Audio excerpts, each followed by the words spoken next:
Welcome to Slackin' Off with Brady Slack.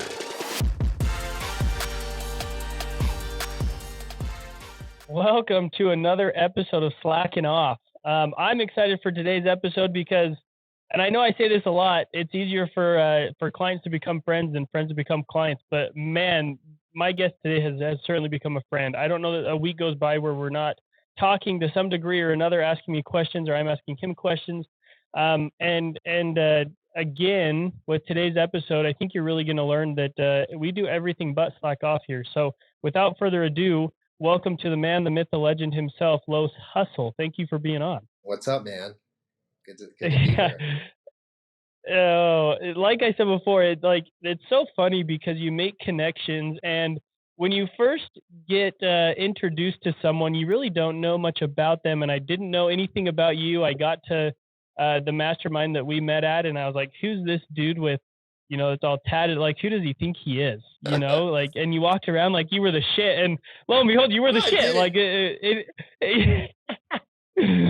but I'm going to preface this like how we met with a story, because I think this highlights who you are and the value that you provide to organizations. So we were at a mastermind event, and to this day, just so that audience members can understand, I still feel bad about how this event went down, in the light that how you and I met. You and I were sitting next to each other again. I had no idea who you were, and there was a couple that was presenting about their business. It's a very successful business. They grew it very quickly. They have a very good following on social media. I know them personally. I went to school with them, and they were talking about bringing on investors because they needed capital. And I feel bad because I think I initiated the conversation, but part of me doesn't feel bad because I just don't think they were in the right mindset to receive the conversation that we gave them. And lo and behold, I come to find out that I'm sitting next to you, and you have taken brands and agencies to multi-million-dollar exits. And we were trying to give constructive advice to this couple on, hey, you don't need to give up equity. You don't need to bring on capital. You just have no idea what is going on in your business to be able to provide you with the insight that you need to continue to grow, right? So that's the first experience that I had with you. But tell me, I would love to hear your side of that experience, like what you were thinking, like, who's this dude calling them out like this, at least from my end, and then give a little bit of background on why that is what you do for people listening. So what's funny about me, like I love, I speak and stuff like that a lot on stages, and I love like 500,000 person stages, like more than like a 50-person one. I love that shit. But the reason that I'm weird at events at the beginning is actually because I'm fucking shy. Like I'm not like if someone starts some shit, I got it. I can take it from there and we can run it. But I'm not like, hey, what's going on? I'm like, I can't do it. Like I get like introverted and I get weird and I get quiet and it seems like I'm like an arrogant asshole because I'm just not talking to anybody. And it's because I don't like, I'm nervous. So, that started, and I kind of started flourishing when like this company that was, doing pretty good, was asking all these questions. And you started going in, and I was like, oh, I like this guy. He's got my back. And then I started going in with you. And then we kind of like aggressively tag teamed this company. But that's when I kind of like got off my shell for the rest of the event, because I was like, no, dude, boom, boom, boom, do this, this, this. You have to go here. You have to do this. I am right because I've dealt with over 200 companies and helped them do this exact thing. I've sold supplement companies. And so I was just, I got passionate about it because I love this stuff and I know what I'm talking about there, right? So in that case, I was like, all right, I'll talk. And then that kind of, opened the door for us to have a conversation and build a relationship, which is awesome because I never would have thought you and I would be so close, because we're kind of opposite, but like we're so the same in so many other ways, man. So it's been amazing. So yeah, I mean, to give listeners a little bit about me, I've been doing internet marketing and been in the space for about 16 years. Right now, we own a few agencies. We own a media property. We just bought affiliatemarketing.com. We own a company called Powerhouse Brands that does services and consulting on companies like e-commerce and coaches consultants on how to optimize their business so they can either sell it or they can get out of it and build more business and do investing. And we also own a brokerage that sells those businesses called Deal Flow Brokerage. And you help us with all those brands. because if not, we would probably just be making horrendous mistakes on our revenue. So yeah, that's a little bit about me. You guys do a fairly good job by yourself. That there's not much help that we provide, just making sure things are organized. So tell me, I want to kind of dive into this because you have a lot of people, especially over the course of the past 2 or 3 years, who have really wanted to get into e-commerce, and they think that like if they start an Amazon FBA or drop shipping, that is going to be an e-com business. Tell me what the difference is between like a drop shipping or an FBA business versus an actual brand, because there is a difference. Yeah, so right now you see a lot. It's funny because like the internet kind of like is starting over. I've been in this like almost two full cycles, and everything that's like hot, people are like affiliate marketing is new, and making side hustles is new, and e-commerce is new. Like this shit's not new at all. It just kind of gets saturated, and then a new wave like Gen Z starting to learn. Like, whoa, look at these trends. But the difference really is honestly the goal and the mindset, right? So a lot of people get into these things because they want to make more money, right? And I did the same thing when I started, made money doing drop shipping and e-commerce and stuff like that. But really, as you get older, you realize that person's kind of building a hamster wheel that they're going to continue to spin and spin and spin on. With drop shipping, you're only as good as your last product. You've got to innovate new products. You've got to switch stuff. There's competitors. People copy your stuff, and you're not building a lot of products. Your lifetime value is weak. Your recurring orders are weak. So you got to keep making more, more, more, more, right? With direct to consumer, like building a D2C brand, like you're building a company, right? You might pay yourself 100 grand, even though you're making 5 million, but it's because you're trying to build EBITDA and build a company that really has more to offer, more SKUs, more products, solves a problem, is a little bit more in depth, wants a community. And those companies are the companies that usually get sold. In the brokerage, we have people that come all the time. They're like, hey, we have a business. It's doing $3 million, doing like almost $1 million EBITDA. Those are the biggest drop shipping ones that we see. And past that, like you don't get it. And we usually start at 2 to 20. So I'll still entertain the conversation with those guys. I'm like, all right, what are your assets? What's this? What's that? They don't have anything. No recurring buyers. They drop ship everything, so they don't have any inventory that like is real. Not many SKUs. Just a cash flowing little thing, and an investor is going to look at that and be like, it's a waste of our time. We're not engaging with that because we're not buying anything tangible. Like you're the tangible guy that does all this work for like hustle, but it's the same thing as being a personal brand, being like, yeah, I'm a personal brand and I make money consulting. No one's going to buy you because they'd have to buy you, like enslave you, be like, hey, you be us forever. We're just buying you as a character. You know what I mean? So that's the primary differences, and it takes a long time for you to really. It takes a decision for you to want to be one or the other because e-commerce sometimes can be sucky because you can make a lot of money, but there's a lot of expenses. So like the average consultant that makes $1 million is going to make, let's just say 400, and the average e-com person that makes $1 million may make 100 to 200. 100. Right. Yeah. I was gonna say, like from my experience, from an accounting perspective, most e-com brands who don't actually have a brand are profitable at like 10 to 15%. It's actually I was trying to be nice, but very common. that's the truth, right? You're going to get your Yeah. person that listens to be like, oh, we're doing 30%. Like, all right, bro, I get it. But like statistically No way. speaking, it's not true. Yeah. That's so. Is it in that hamster wheel analogy that you use for someone who is maybe doing FBA or drop shipping? Is there a way to take that hamster wheel and break away from that cycle into more of a D2C brand or business, or is it easier to just start fresh with an idea No, and take that it's a D2C? great place to start. You can build up. Let's say you want to build like a gummy supplement for like weight loss or whatever. It doesn't matter, right? Like a Sure. pre-workout thing, because that's kind of the people that we were talking to. You could do that, and then you could back end do a few things, but then you could build protein. You could add more stuff, and then start building a brand, build a community, work with ambassadors, start building an ambassador program, and turn that idea into a brand, right? A lot of people use like tech and gadgets and stuff like that. You can start by seeing what works, and then maybe invest in creating your own stuff and add it to that. And so, it really should be something where you use that cash flow to build more and turn that into an asset instead of just basically kind of using it and like being the cash flow for your personal money.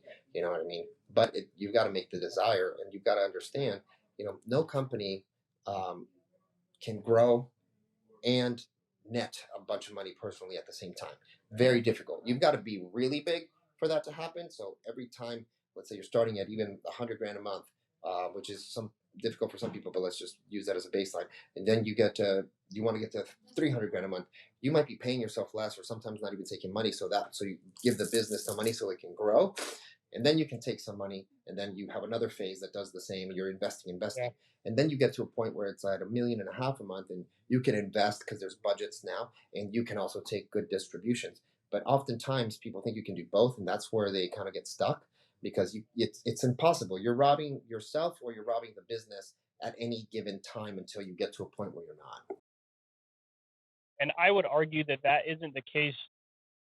That is the case for not just e-com companies, but any company. It is like a roller coaster where, yes, it is going to continually to increase, but it is going to be perpetually up and down until you get to the point where you can formulate those budgets and have a better idea with your money. So Yeah. I would agree 100%. I'm asking these questions because I think what we've just highlighted is a really good representation of the organization you guys have, Powerhouse. Like that is exactly what you do. Is you take a brand or a company who is younger or starting out or doesn't have the processes, and we've discussed what you do with that brand or company through the course of their membership in Powerhouse and how they can grow. Am I right or am I wrong in that? That's Tell me a little exactly bit more what we about do. that. Yeah, we're pretty picky on who we bring in now, which sometimes there's so much opportunity to just bring anybody on, but it's not a fit for us because we're at a place in where we're trying to create, which this helps the people and that extends our lifetime value. And if you're just kind of getting started and stuff, it's a mindset thing. We can't communicate with you what we're trying to say because your mind's not trying to understand or hear it. Okay, I've got two thoughts on that. We'll talk about mindset in a little bit because I think that mindset ties back into the conversation, like how we met with that other group at the mastermind. But you talked about working with us. I was very impressed at one point because you said that with brands, you won't work with them or become a partner in them if that's the opportunity that it goes, unless you can have them at a family barbecue. You can have your girls around, your wife, your daughters around them. There was a couple others that I can't remember, but how did you come up with that? What was the thought process behind that? Um, I don't want to work with assholes, even if it makes. I've worked with assholes, and so if I don't want you at my house, like if you were like, "Hey, I'm in town, can I spend the night?" or "Can I? Oh, we're having a barbecue. Like, can I come over?" And if it's a no, like I probably don't want to work with you, right? Because like it's gonna end in some way, probably in a fight, because we already pretty much don't like our style. So that's one. And then I don't sell anything that I can't present at my daughter's school. And I mean, I got presented an opportunity one time, and this guy made, it's not even a joke, he made $100 million doing this. It was building kind of like an OnlyFans management portfolio of chicks shaking their ass and doing crazy stuff for money. I have two daughters, and I said no. He ended up doing 9 figures with this, and I was going to be his 50-50 partner. And a little bit about me, the normal human in me is like, I'm a fucking idiot. But then, like, I just can't ever in my life, like, if my daughter ever wanted to be like, yeah, I'm doing OnlyFans, I mean, you can rep me. Like, no, dude, no. Like, I'm never going to do that. I've been asked to do some other stuff. I talked to this guy one time about like managing their email list for one of our other companies, and he's like, "Listen, just sell them whatever, man. They're Walmart people. Like, you can, who cares?" And I was like, "No, they're normal humans, and like you're an asshole." And so stuff like that. Like, I don't want to do it. I kind of have you know, I really think about like energy, frequency, vibrations, like being a good person, doing the right shit, things coming back to you, karma. And so I don't want to do stuff that I think later on is going to it's going to create an order of consequence that's going to put me in a position that I'm going to regret. Was there a bad deal that happened that made you have that mindset, or was it more just like a cumulative set of opportunities or ideas or business partners that led you to I that? get offers all the time, and people think I'm stupid if I turn them down. They look at me like I'm crazy. They're like, dude, we can make so much money. I'm like, I know, but like, this is this could get us in trouble. This isn't shit that I want to sell to people. This isn't something that I like. Your stuff's not like what you're saying it is, or you're not providing this value. Like, it's just like I've been in this industry and I have a amazing name in it, and it's because of stuff like that. I mean, you're only good as like the last thing you did, and if the last thing you did, even if you did 20 years of great things, you do one bad thing, like you're screwed. And that pretty much goes for anybody because your name is all you have. Yeah. I think a, a lot of people starting out have this idea of money. And again, I always say money is an idea, and whatever that idea is, you are correct. But a lot of people have this money or an idea that they can just go make as much money as they want. And I think you're right. But along the way, you'll find out that money is not the most important thing. At least that's my viewpoint. Out. Money's important. Don't get me wrong, but it is not the most important thing. No, it's definitely, at the beginning, money's the most important thing because you have none. And so you can't like survive. So really, really, you're upset that you're not surviving. It's not that you don't have money. So once you have enough money to survive, you're like, okay, I'd like to do a little better because I'm just kind of at maintenance. One bad thing and it'll screw me over. Then you get better. Then I think a lot of people want to make a lot of money from the fear of never going back. But then you get like ahead and then you're like, all right, this is everything I wanted. Let me buy all these cars. Let me do all this stuff. And you find that it's not fulfilling because finances don't fulfill you. Freedom is what's Yeah, supposed to fulfill you, but you forget that you are looking for freedom when you get in this like trap, and then you like fall in love with the finances because you forgot, like, well, what would make me free, what would make me happy every day, like what are the decisions that like I can create with this money to give me like a lifestyle that actually like is enjoyable. And then you got some people that just want to make money until they die, but like they're usually alone, they usually never have a wife, or I'm not saying you got to get married, but like they usually are kind of like rich bachelors, or always like kind of lonely. I mean, I have friends that are billionaires literally, and you know they they're alone. They don't do much. They don't like hanging out with much people, and it's not because they're recluses. Like they don't have friends, too many. You know what I mean? And it's yeah. made them socially awkward and this and that. So they just double down on money because it's like, well, I know this. Like it's if they did nothing, they'd be super empty. You know. But money does Yeah. it solves problems and it creates freedom. But if you look at money just for the sake of like I want more of it, I mean you'll never find balance and you'll really never have enough of it. So, if you're okay with it, I want to kind of dive into this because I know there were parts of your life in the past where you experienced depression. You had some difficult moments where I don't think you felt happy, even though you might have been successful monetarily. What Tell us a little bit, like why do you feel like you experienced that? Was it due to lack of money, or was it just like what was going on? What caused you to not have that, even though you might have been monetarily successful?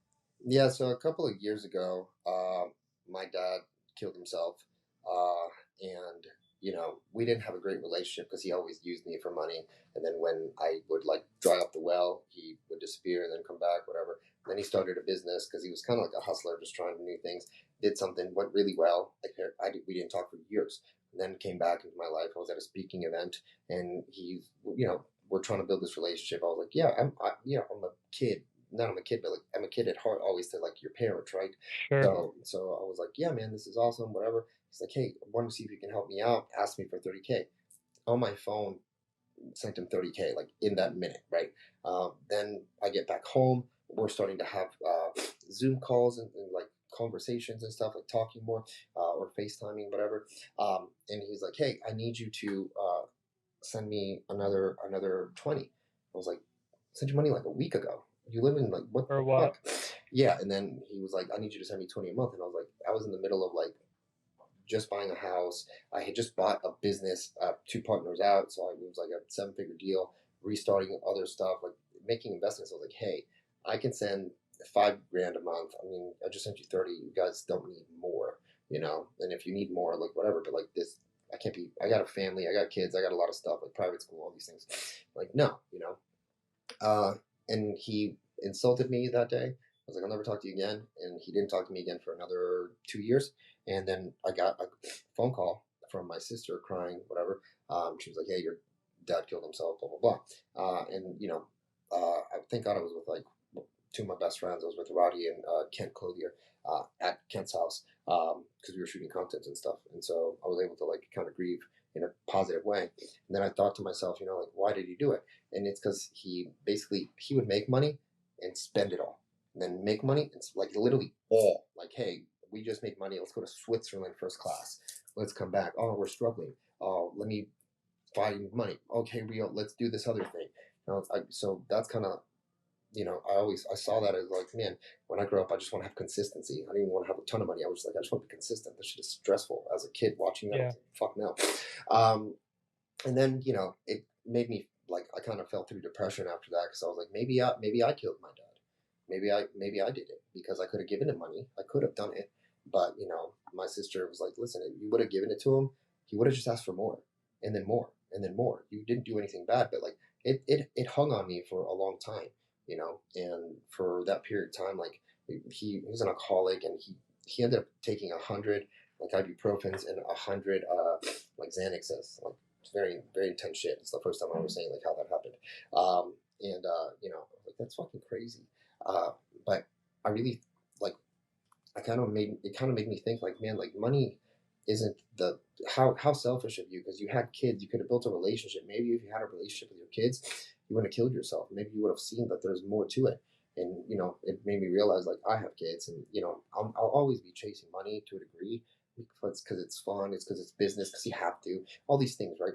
But I was like, man, I want to be the best dad in the world, but still at the same time being like, yeah, but you kind of killed yours, right? And so I kind of was going through a lot of depression and stuff like that, but it made me change a lot of the ways that I do work, a lot of the things that I do for work, just like spending more time with my family, never miss like plays and different things like that, and just really be trying because you can't achieve it all the time. Sometimes you get into things where like right now I'm working till like 8 o'clock at night every night, and it's just what I have to do because we're building a lot of things and Yeah. we're transitioning on some stuff. It's a season. It just is what it is, which makes me feel like a bad parent, right? Because you always have like I want to be perfect to them because I had such an imperfect life, and so that kind of is what drove me into a little bit of depression and kind of like confusion. I'm like, what am sometimes because sometimes I was like, why am I even doing all this? Like, why shouldn't I be happier?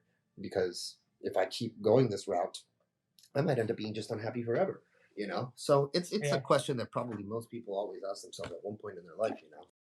Being a business owner is not easy, and I am certain that you haven't like you don't work less. It's not like you don't make less money than you did when you were maybe going through that depression. So what do you do differently now? Um what has changed? Or might I ask the question, do you still have moments where you get depressed? Uh, I think I get not depression. It's not the word because I think depression is basically thinking of something that has already passed that you can't fix, and anxiety is thinking of something that hasn't happened that you think is gonna, right? So I do a lot of meditating now. A microdose, which is like I eat little mushrooms that honestly helps me Yeah. stay present, but I do it, and I like it. It makes me feel good because I don't smoke weed, makes me anxious and shit. And so I try to do like Wim Hof and breathing and just different. I try to like be in my head about like what's happening, how do you fix it.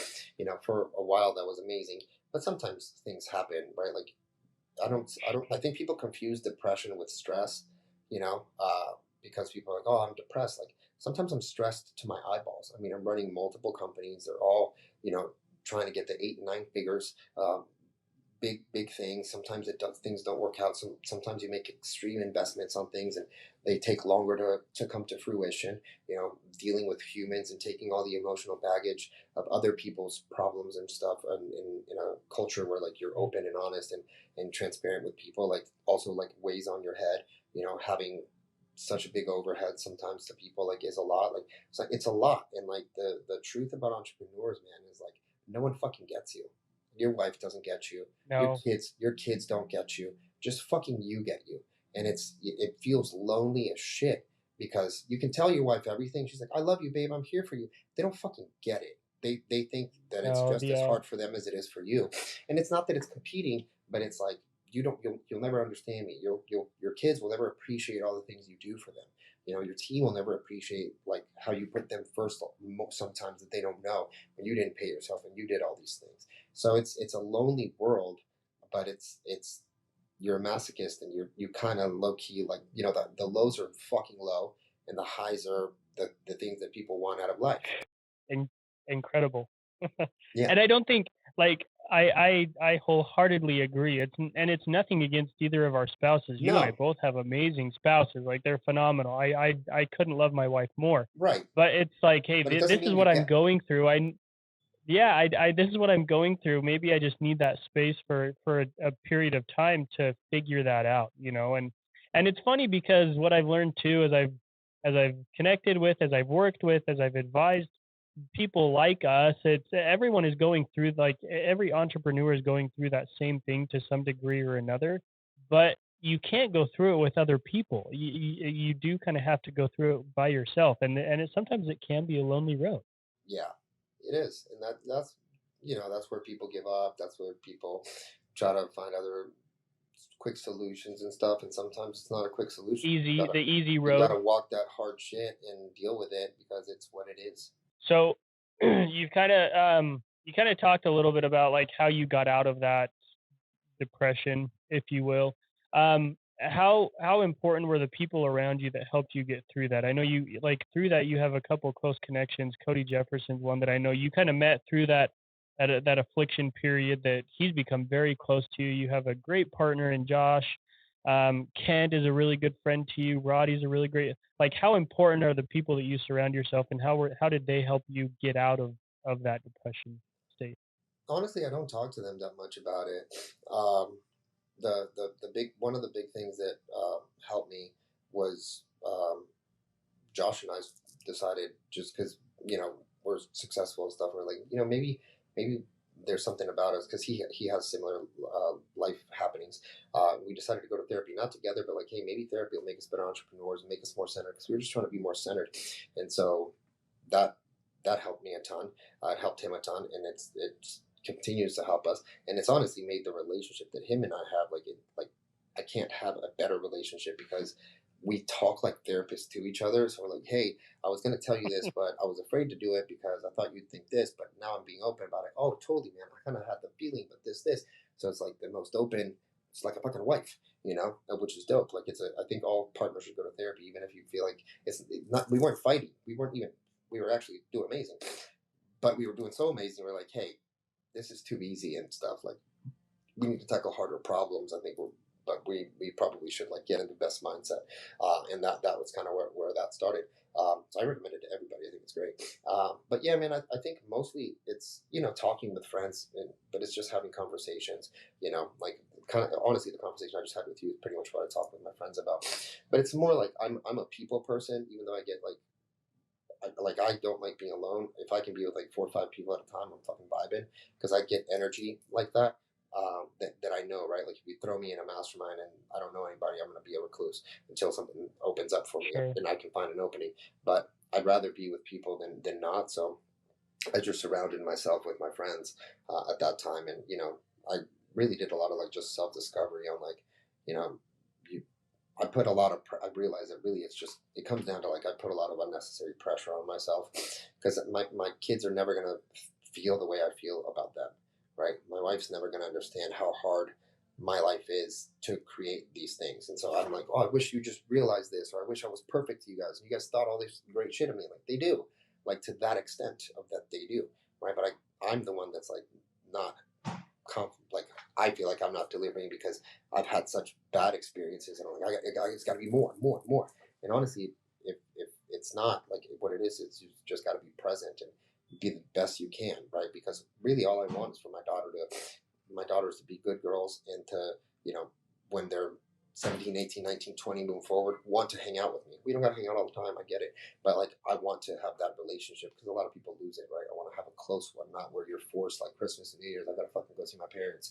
Like, real, like, hey, what are you doing? Still do vacations and all that kind of stuff together, And I want to dive in deeper with my friends because when I die and if I die, no one's gonna be like, yo, he had cars, he had money. Like, they're gonna, like, I'll have at least I was gonna a say. hundred people at my funeral because I've created such great memories with people.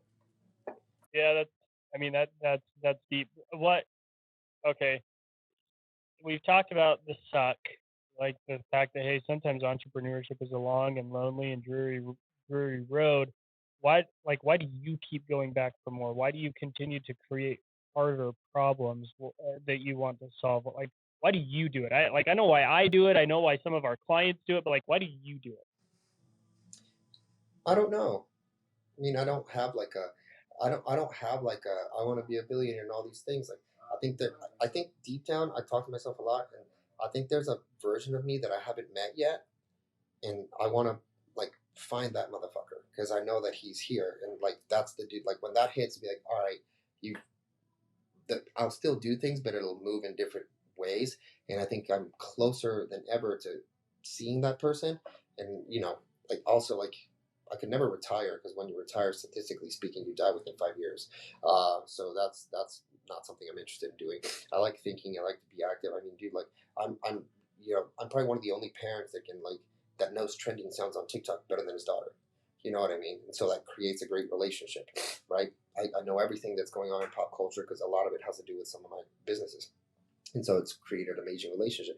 And like I feel like you know I'm the kind of guy that likes to explore and do more things. So like once I systemize something, I wanna try to do more. And I think a lot of on the business side, like all of our business are actually like perfectly vertically integrated. So I'm just solving problems that my one customer is gonna have and either go to someone else or they can continue to go to me all the way until the end.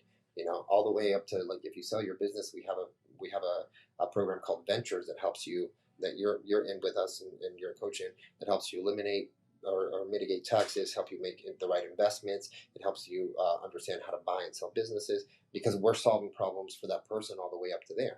And I think maybe I'm doing that because I had to figure all this shit out by myself, and I was like, hey, maybe if I can find a path to help other people, it'll fulfill me. And like I'm so good at it now that like what else am I gonna do? I'm not gonna be a lawyer. You know what I mean? Yeah. And from an accounting perspective, I think the struggle that most accountants have is they've never been there, done that. Like they're advising clients on how to invest into real estate, but they don't own a real estate portfolio themselves. They're talking about buying and selling a business, but they've not like their employees, they've never owned a business or they've never sold a business. And so for me, it's fun because I'm doing that. Like I own multiple businesses. I own real estate. I've done that. I've been there and I've done that, and so that's what's fun for me. And I this is more of like a game. Entrepreneurship or owning a business is like a game, and I get a high from it. I think I think I get high off the growth. The lows are low, Yeah, but the high is the high it makes me high. Like a big sale, a big win, a big milestone. yeah, Like it fucking puts you in like a like dopamine that no other thing can do. And for you to reach it, that's why it hits so hard because it's so fucking difficult. All the people that are psychologists and stuff, yeah, they're like, oh, do all these really hard things, and then when you get that dopamine hit, it'll hit. This is horribly hard, and so when you get that dopamine, yeah. you're like, this is like It's natural. you're It's vibrant. now again coming like I don't drink, I don't smoke, Right, I but don't do it's any the of same that. thing But as cold. Like but cold, it's a natural. It's a natural dopamine. It yeah, hits and it's so much fun when it hits. yeah. It doesn't hit all the time, but when it does, it's great. And a lot of it does it for that. Like it's a Yeah. and it's dope to solve problems. Like I accidentally became smart because I had to solve all these problems. Yeah. Well, I don't know that it's by accident. It's just like, hey, I had to solve all these problems. So here's my experience. I had Yeah, Greg Reed. You know Greg. I talked to Greg. I had him as a guest. His podcast will be launching next week or dropping next week. His episode will. But he talked about seek counsel, not opinion. And the counsel comes from involving yourself with people who have the experience that they've earned from the knowledge. That they have the knowledge they've gained from the experience. And I don't think. yeah. I mean, I think that one of the most underrated things, but it has to have the mindset, right? Of working is like going and joining masterminds and joining mentor groups because people look at it. We talk a lot. We have some. And when we talk to people, are like, oh, I don't know, blah blah. I'm like, listen, and I'm just direct, right? I'm like, you're gonna be where you are. If you think you can solve this problem, it's not even about solving the problem. It's about knowing 25 other people, 100 other people that have done it before, and building relationships with people that can accelerate everything so much faster, and building relationships that you've never had that can put you in positions that you've only dreamed of. But you can only do that by hanging out Yeah. with a certain network. If you hang out with five dope heads, you're a dope head. If you hang out with five fat people, you're fat. If you hang out with five millionaires, you're gonna be a millionaire. Even if it's the smallest one, you're going to, right? It just every level gets you where it needs to be. That's why we have the certain friends that we have. I do not get along. I cannot relate to another circle of friends. So that's my circle of friends, is what it is. My wife asked me the other day if I wanted to go on a trip with some friends that she has, and I thought, in my mind, I thought, well, like they wouldn't even be the fourth option on the list of people that I would want to go on a trip with, because I just we would have fun, we would eat great food, we would go on Sometimes, good, then I'd be excursions, fucking happy to but do all like this I just bullshit can't. small It's talk. not. Yeah, sometimes it drives me nuts. But okay, let's go back to the mindset conversation, because I want to highlight it with, again, going back to the first encounter you and I had with this company. They were doing a couple $1 million a year, but I think they could have been a 10, 15, $20 million company within a year or two. Um, but I think the one thing that was holding them back was the mindset. I don't think that they understood what opportunity they actually have. I don't know.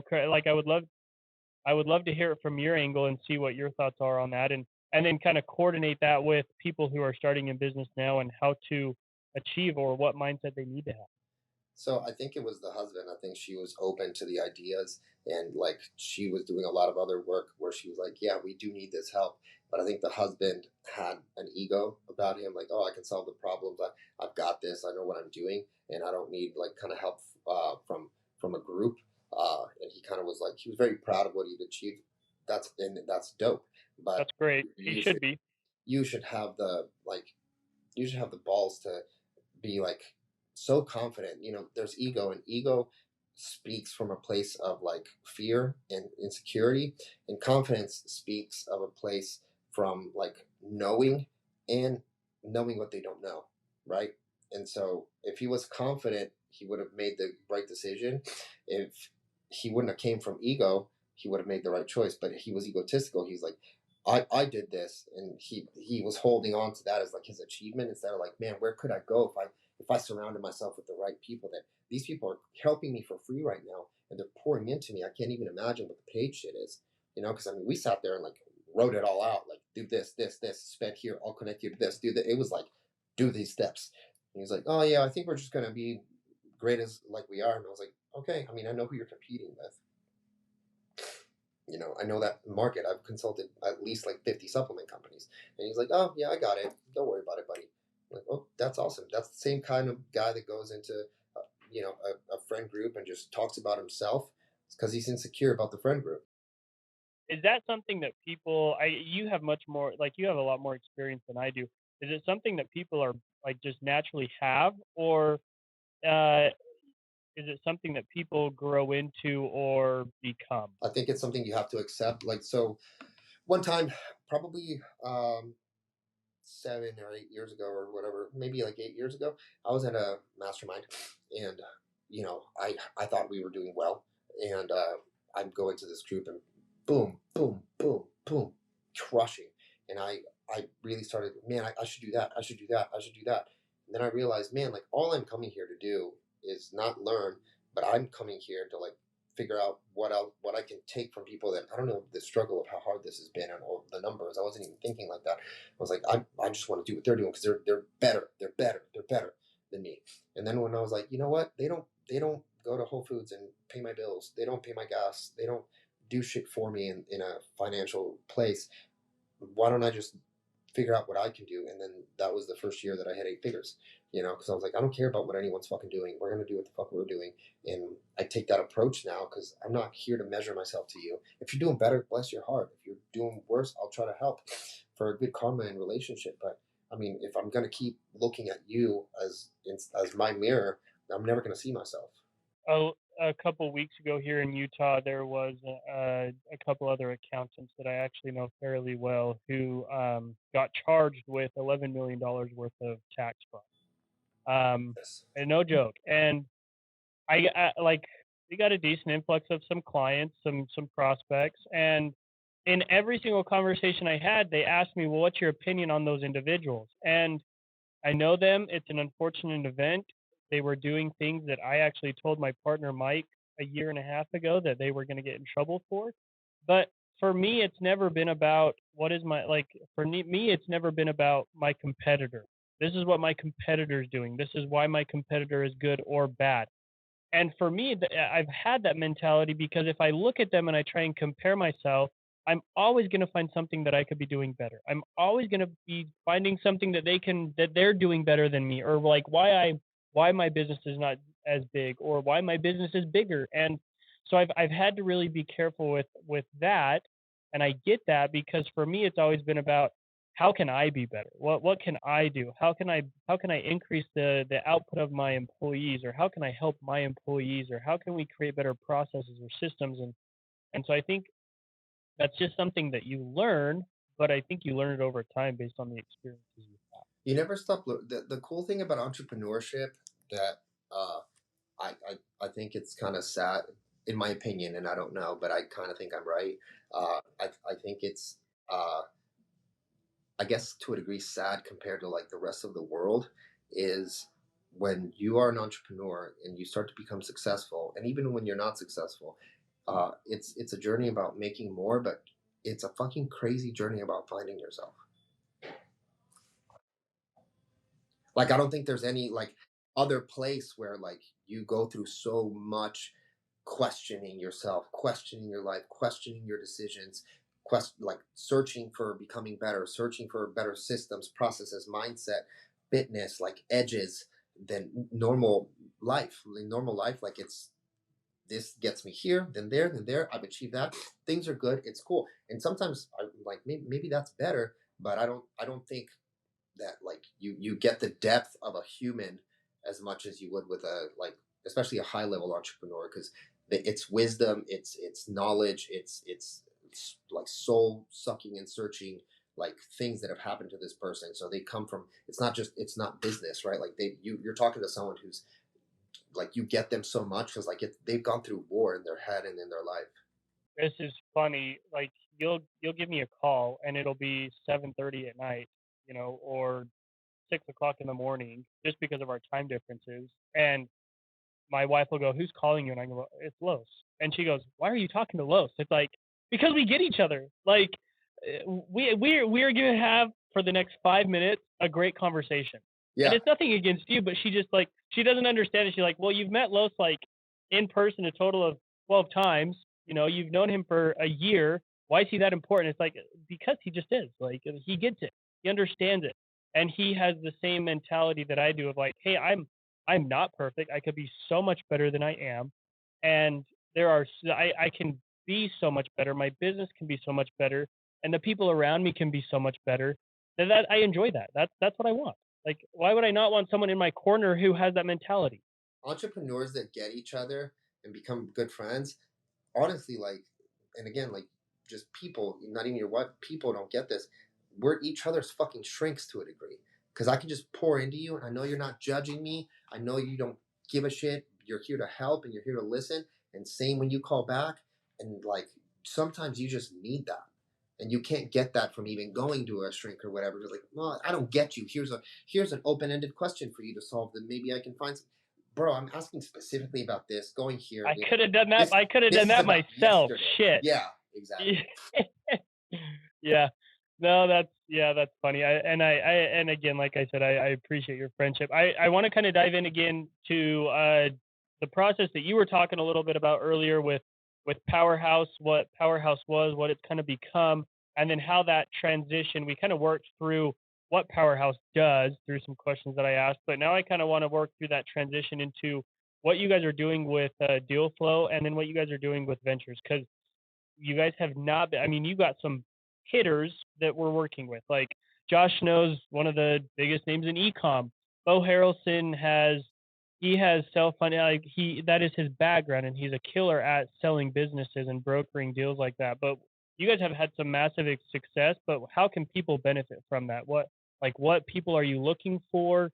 Who can work with you? How can they work with you? Or should they not work with you? Yeah, so I mean, we work with people that are trying to, if you're a personal brand coach, consultant, service provider, you want to grow your business online. We have a system that can help you exit your business, whether it's like business wise, or exit yourself into the business so you can have more time off. Like I usually don't work Wednesdays. If not, I won't work Fridays. I don't work the month of June. It's because I have systems in the business that I know how to run that, right? So I can spend more time. June's usually the first month of summer, so I'm out with my kids and we travel, and so we can help people find that for fulfillment if they don't want to sell their business. And then we also help companies, primarily a lot of e-com SaaS businesses too, build the business, get it right, get the books, get the operations, get the growth correct, so they can scale that. And eventually, if they're interested, sell it. Right? And we have some people that are doing 30 million that don't want to sell. We have some people that we're doing 3 million EBITDA that we're about to sell right now. Right? So it's your life, it's your path, but we're here. We do coaching, consulting. We help even on services. We have operations consulting. Like we have a lot of phases that you're going to go through operationally as a company. Right? We've just we're trying to solve that problem, so we can help you sell your business. And the businesses that we sell at DealFlow are $2 to $20 million EBITDA businesses, primarily agencies, e-commerce businesses, and software. I'm biased, so I'm going to say that the biggest problem that people have when they try and go sell a business are their finances, because most are just absolute dog shit. They're bad. They don't look good. But from your perspective, if someone was trying to go sell a business, or they were trying to get out of that, well, like what are one or two things that they commonly are not doing correctly that they should be doing better? Your books are completely off. You need to work with you so you can basically like audit the books before someone else does due diligence and audits the books, because it's going to happen. So the better prepared you are, the better on that, right? And you need to have multiple channels, and you need to have systems and different acquisition strategies. Normally, someone just has one thing and it's kind of working, and they're like, "Oh, I want to sell it for 50 million." I'm like, bro, someone bought. The best way to describe this, when people are like, "Oh, I want to sell for 10x multiple or 5 or whatever," the person that's buying it at 5 times or more is buying a mansion, right? They're like, "Oh, this is perfect. I could walk into it, change the kitchen, I can flip it for more, or it works just fine as it is. I love it. Nothing needs to be changed." The person that's giving you like 2 to 3 times EBITDA is basically walking into a flip. So it's like, shit, I got it at a good clip, but I'm gonna have to change this, this, this, this. That's expensive. The market's doing whatever, so we might have to hold it for a little bit. You're investing in one, so you're paying less, so you can invest the rest in it. The other one's kind of more working as a system, so you already know that those numbers are going to maintain. Yeah. I think a lot of people don't understand that side of selling a business, which again, why I said I would advocate working with DealFlow, because I see how the inside works, and I know who some of the players are within DealFlow. And I'm looking at some of the people who have gone through DealFlow, and then the advisory side that you guys have on the back end, to be able to say, here's how much money you've made. Here's what you should do with it. Go purchase another business and then add in the same systems and processes you did to make that first one successful, and you'll sell this one for more. Or, hey, let's get out of this entirely, and here's some alternative No So entrepreneur is ever going to stop doing this stuff. So the faster you realize that you're a builder, you can build, sell, and rebuild, the better it is. And the more longevity you have, the more and you can make more money doing that. I think that's, like, people get so focused on this one thing. Hey, I'm so successful in this one business, it's doing so good, but what they don't realize is, hey, I could get a multiple on this one, go buy something that's maybe even bigger and get a bigger multiple later. Like, and that's fun for me, and I know you kind of have the same mindset. Yeah, I love that. It's the best. Good. Well, good. Any closing thoughts? People can follow you on social media. Any closing thoughts here as we kind of wrap this up? I mean, if you want to follow me on social, Los Hustle on all channels. My actual name's Silva, but someone stole my account one time and I have to change everything to Hustle. So that's why. It's not because I actually like hustling that much. It's pretty much not my thing. But sometimes you have to do it. But yeah, man, I mean, this has been great. I think, we talked a lot about the life of an entrepreneur and what you can expect if you really want to make a lot of money. It's not easy all the time, but it is definitely fulfilling. Yeah, it's not easy, fulfilling. but it's worth it. That's for sure.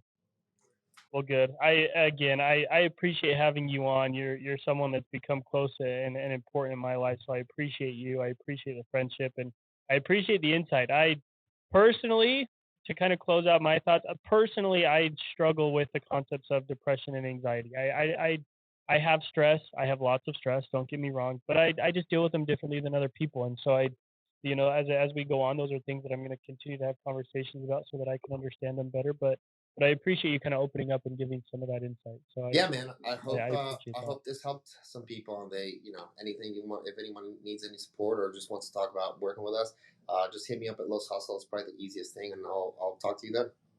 Oh, well, again, I appreciate you. Thanks for having on and giving some of your insights.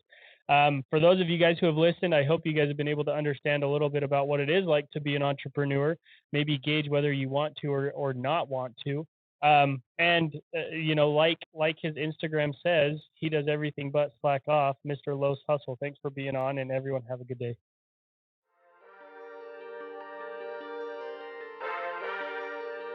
Thanks for tuning in to Slackin' Off with Brady Slack.